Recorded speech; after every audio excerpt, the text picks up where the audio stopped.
Alright guys, welcome to Flav Oriana's MMA show. I'm your host, Flav Oriana, brought to you by Four Corner Sports. Guys, UFC Mexico City is officially in the books. I know this is a later episode than I officially wanted. It is Wednesday, 28th of February. We were supposed to put it out Monday, but, busy schedule. Overall, card, it delivered.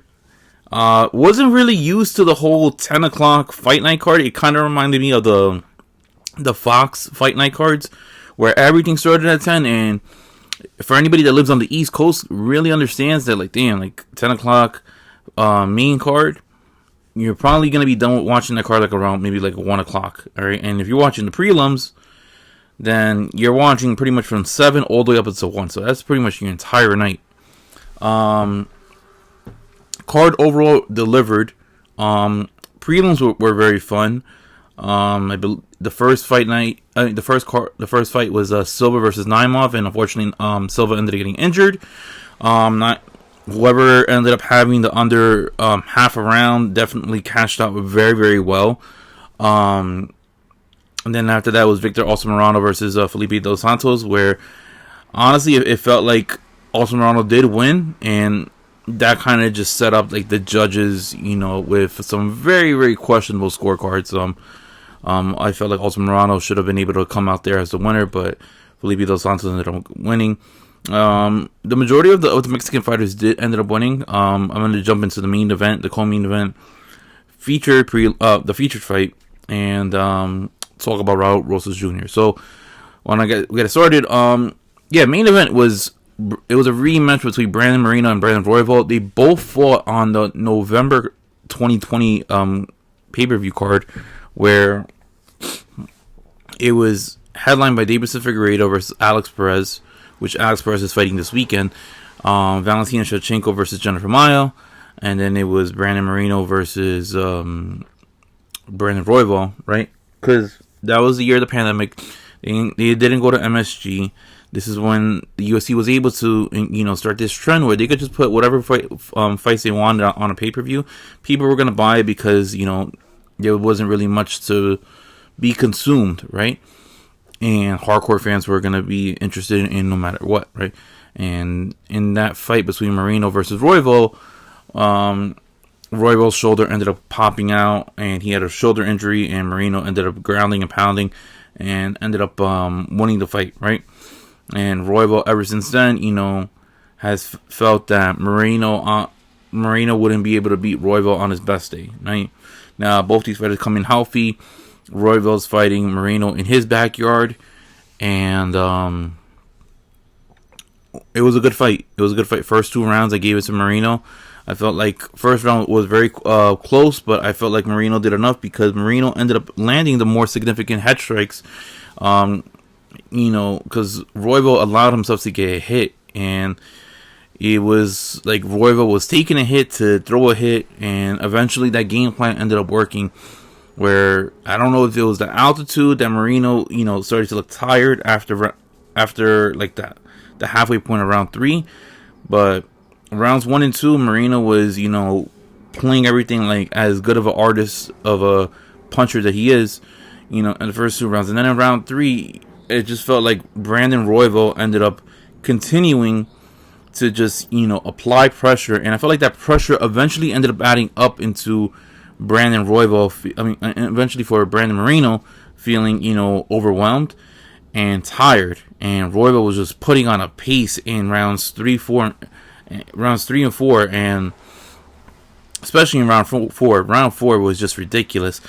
I felt that, and obviously was accurate that Royval was just throwing, even though he wasn't really, landing on the majority of his punches, because at one point he was landing on a 20% clip. I think the final fight totals, it was like Brandon Royval almost threw 500 punches and only landed about 160 of them, which is crazy, right? Because you would want, some type of, you would want your fighter to at least land, but I just felt like that pace was just outstanding, especially in high altitude. they were up in 7,300 feet above sea level, and for Royval to continue to do that, and you could see that it was crumbling down Moreno. He didn't look himself. He looked gassed. He looked tired, and it looked like in round 5, after both fighters were up 2 rounds, Moreno was just trying to hold on to him, and Herb Dean was like, no, we're you guys gotta fight. You guys gotta fight. Which I felt like it was a little bit odd, because usually you don't see Herb just, do that right away as soon as they hold clinch. Thought that was very unusual for Moreno to hold on to Royval, and then you see Herb Dean is just like, come on, I'm gonna separate you guys if you guys don't do anything. Usually, Herb Dean allows, fighters to, work and stuff like that without giving them a warning, right off the bell. But yeah, it was an interesting fight. Brandon Royval ends up winning a split decision. I don't know, I forgot what judge was it, but they gave it 49-46 Moreno, which I was like, whoa, like what fight were you watching that you gave rounds 1, 2, 3, and 5 to Brandon Moreno, and then Brandon Royval only wins round 4? That's not how I saw it. I saw it as Brandon Moreno winning rounds 1 and 2 and round 5, just because I felt like he was, establishing control and stuff like that. Even though like he was tired and he had a game plan, I just felt like normally that would be, round 5 would be going to Moreno. But I mean, it's not a robbery. I'm not gonna say that Brandon Moreno got robbed, because it's not. Brandon Moreno obviously needed to do more in round 5 to make it more solidified for him to win. But what's next is like Brandon Moreno now has back-to-back losses in the flyweight division. I feel like the fact that Henry Cejudo called him out saying that he wants to fight him in a sphere for Noche UFC for Mexican Independence Day, I feel like that would be a very good option for him to move up to 135. Henry doesn't want to retire, and it's perfect because they both have bad blood against each other. 2 Mexicans, 1 Mexican American, 1 full-blooded Mexican can just scrap it out inside the sphere on Mexican Independence Day. As for Brandon Royval, well, Royval won, but I don't know when we're gonna see him, anytime soon, because he has a torn MCL. Now, I don't know if you guys ended up watching the post-fight show on ESPN. Royval couldn't stand up. He had a giant brace on his right knee, and he said that he ended up tearing his MCL after the first round. Now, if you're watching the fight, it was like, whoa, like you didn't really expect that, but he wasn't throwing a lot of kicks as much as he normally would, right? And when he was throwing the knee, he was throwing with the opposite leg, so it kind of makes sense, but it's still astonishing, like the fact that he ended up putting so much of a high pace, even with a torn MCL. It is incredible. It is, it's like, whoa, like I didn't expect that to happen. Royval, honestly, I won't be surprised if we don't see him up until like late 4th quarter. And when I mean late 4th quarter, I mean November, maybe December. All right. It sucks because he's a very active fighter. He just fought in December this past year against Pantoja and lost, and then he beat former flyweight champ, Brandon Moreno. So this isn't a sting for him because he was kind of building momentum right now, and he was gonna try to fight it one more time to get a possible rematch, a trilogy match with Pantoja, but that's not gonna happen. It's really interesting what's gonna happen for UFC 301, because with Alex Pereira and Jamal Hill fighting, headlining UFC 300, that originally was going to be the headline for UFC 301. So they took away from 301 for 300. Pantoja now doesn't really have an opponent because of the fact that you have Albazi injured. Moreno just lost, so that doesn't make any sense. Royval's injured, right? Manel Cop, he should have fought. If he would have canceled his fight, instead of weighing in, then, I feel like he could have been a suitable option. Kai France, has a loss more recent, and he ended up losing to Albazi in a split decision, right? So maybe that can be an option. Muhammad Mokaev is fighting Alex Perez. If Alex Perez wins, then what's going to happen? Like, who does Pantoja fight? So it's really, really interesting on what's going to happen for flyweight. All I can say is that Moreno really, I guess, like, he kind of fumbled the bag by not really doing more than what he should have to solidify the victory. Now on to the co-main event. Co-main event was one of my favorite fights of co-main event, and featured fight were two of my favorite fights of the card. Co-main event was a rematch between Brian Ortega and Yair Rodriguez. Now, I went to that card in Long Island with my former co-host, my best friend Javier. Right, we ended up going to UBS Arena to see that because we wanted to see Yair versus Ortega. I love Brian Ortega. That's my guy. My best friend Javier loves like Yair Rodriguez, so we were gonna go, see them, right? Unfortunately, that first fight, Ortega was getting pieced up, and as they were going for the takedown, and Ortega was trying to go for a submission, in that process, his shoulder popped out. Similar manner of Royval, and fight had to get stopped. And Yair ended up winning by TKO, right? As for Yair, he ended up going out there, ends up fighting Josh Emmett in February in Perth, gets a submission victory to win the interim title, fights Volkanovski, loses by TKO, okay, and now he puts himself back into fighting. It comes a full circle. He ends up fighting Ortega, right? Ortega, we haven't seen him since that injury. Had four surgeries, right? He says went through a lot of traumatic stuff in his personal life, and now they're both in the same situation that they were in back in Long Island in July of 2022. Now what we see is Ortega versus Yair. Yair is a heavy favorite. Late money came in on Brian Ortega coming into fight week. I picked Brian Ortega because of the fact that he was a heavy favorite coming into the first fight.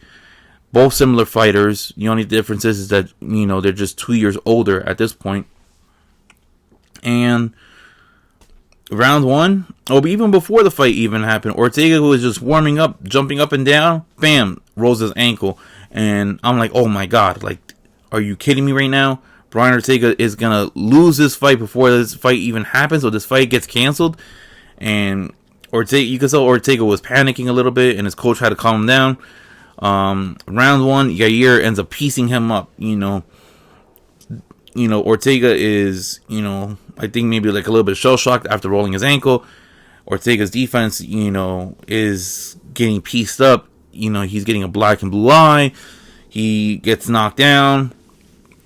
Ortega's trying to recover and stuff like that, and I'm like, damn, man, like, this is not what you want as a Brian Ortega fan. Round two, I guess he gets all his bearings together, right? It was I think a judge ended up giving a 10-8 round in round one. Forgot who it was. I think it was Sal D'Amato. I gave it a 10-9, but I wouldn't argue with you if it's a 10-8. That was a very close round for it to be a 10-8, right? And round two, Brian Ortega comes in, gets his bearings out of the way, cleans the cobwebs, and goes for utilizing more takedowns. And I feel like, moving on forward, I feel like Brian Ortega is in this stage of his career, he's going to start utilizing more takedowns. He's not a really good wrestler, but this guy's a demon on the floor, using his jiu-jitsu background. And Ortega goes for takedowns, goes for ground and pound, using elbows.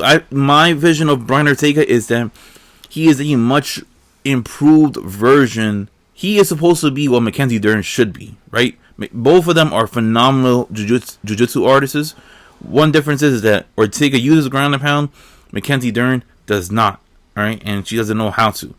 Both of them are very subpar when it comes to wrestling, but I would lean the favor on Brian Ortega. And Ortega using elbows, cutting up Yair, damaging him. Yair has no idea what to do, because if he moves the wrong way, Ortega can go for an RNC, go for a gogoplata, go for Kimura, or can go for a leg lock. Not what you want, and that's the reason why Yair ended up staying stagnant, and Ortega ends up getting a 10-8 round in round two, right? Round three, then you see more of the same. Yair is trying to avoid being taken down. Yair's takedown defense is not that great. Ortega ends up picking up Ortega ends up picking up Yair, slamming him down to the floor, and utilizing what's it called, side control. Once Yair's trying to escape out of it, shifts his body, goes for an arm triangle, and submits Yair Rodriguez. And Ortega gets his first victory since, I think it was like 2020, since the Korean Zombie fight. The man doesn't fight often, but when he does take big layoffs, it does look like the man has significantly improved. Ortega looks like he's in a good place in his career right now. It's no longer, battling demons. He has a wife. He's involved more with his kids and stuff like that. I feel like the time away really allowed him to establish himself onto being where he wants to be at now. Now Ortega's in a funny position because of the fact that if Yair would have won, he would have fought Ilia Topuria in Spain, right? But, and those are just kids running, I guess they got out of school. But now Ortega, he needs one more victory, in my opinion. And Movsar Aloyev, got shut down by Ilia Topuria because Ilia Topuria was like, this guy doesn't finish anybody. All he does is puts people to sleep watching their fights. Goes, and runs decisions, right? Undefeated, right? But doesn't really do anything with make people wanting to gravitate towards him. I feel like the fight to make is Movsar versus Ortega. Because it seems like Volkanovski is going to fight Ilia Topuria now that Yair, couldn't get the victory done over Ortega. So this opens up very big possibilities. I would actually lean towards Ortega defeating Movsar. I don't think Movsar is that great outside of utilizing takedowns, but utilizing takedowns against Ortega doesn't really suit you that very well because Ortega can substitute that by putting in an arm triangle or what's it called, a rear naked choke or whatever type of submission, because that man is a demon on the floor. So very interesting aspect what's going to happen with featherweight. And then lastly, Daniel Zellhuber ended up fighting Francisco Prado in possibly one of the best fights I've seen. This was the Daniel Zellhuber show because Francisco Prado was putting it on Zellhuber in round one. But like Zellhuber was trying to establish, some type of range, and Francisco Prado, who was famous using his right hand, the Argentine fighter, young, right, 21 years old, who I feel like has a lot of promise. Maybe not fight for a title, but he'll definitely be somebody that's within the top 7, top 8 in lightweight. Zellhuber takes the L in round 1. Round 2 and 3, it was a fantastic performance. I mean, he's 6'2", long reach, can hit you where he can hit you and you can't hit him. Especially when he figures out that range. And he pieced up Francisco Prado. Francisco Prado's a dog. That man is durable. That man, has a lot of fight in him. Personally, I felt like if Zellhuber would have just picked him apart, and was more precision on like how he was gonna piece him up, that fight would have been over in round 2. But fight ended up going to decision. I benefited out of it because I put Zellhuber by decision, and Zellhuber over 2.5. Zellhuber wins in one of the more I wouldn't say star making, but you can definitely see that the UFC is going to start pushing this kid because this kid has a lot of promise. This kid, will be a problem, and good luck to anybody that fights him. Similar height to Jalen Turner, but man, I feel like he has more potential and more. He could have more of a star appeal than Jalen Turner. Kid grew up in Mexico, has a nation behind him. If this kid, builds momentum, look out, because lightweight, they're going to have a huge star in their hands in Daniel Zellhuber. And then lastly, Raul Rosas Jr. was supposed to fight Ricky Turcios. Unfortunately, that fight got canceled 5 minutes before they were supposed to walk out. Rosas Jr. was dealing with an illness. They were trying to battle it out to the very last minute up until, I believe it was the father of Raul Rosas Jr. ended up throwing the white flag. They were saying, like, we're not going to be able to compete. He's in no way in fighting competition. Ricky Turcios got really pissed off about that. He was like, damn, like, this is unprofessional. The UFC wanted to rebook it for this upcoming card. Unfortunately, it's not going to happen. Ricky Tercios, I think, maybe had pissed off Raul Rosas Jr. with that Instagram post that he ended up making, and that he quickly ended up deleting. From what I'm hearing right now is that don't be surprised if they end up putting Raul Rosas Jr. on that empty slot that they have at UFC 300. And I don't think they'll put Ricky Tercios, to fight Raul Rosas Jr. I think the UFC might pivot for a different direction, but that is just something to look out for. Raul Rosas Jr. was ill. If they would have fought this weekend, it would have been at a catch weight at 145 pounds instead of 135. But unfortunately, that is not going to happen. Raul Rosas Jr. will be fighting in the near future. But yeah, guys, until then, thank you for tuning in for my reaction, my analysis on UFC Mexico. This week it is Rosenstrike versus I can never pronounce this guy's name. Hold on. Versus Shamil Gaziev. Interesting fight. Definitely an Apexy type of a card with that main event. But yeah, overall, solid. Until then, guys, I am Flavoriana, and I will see you guys next time. Peace.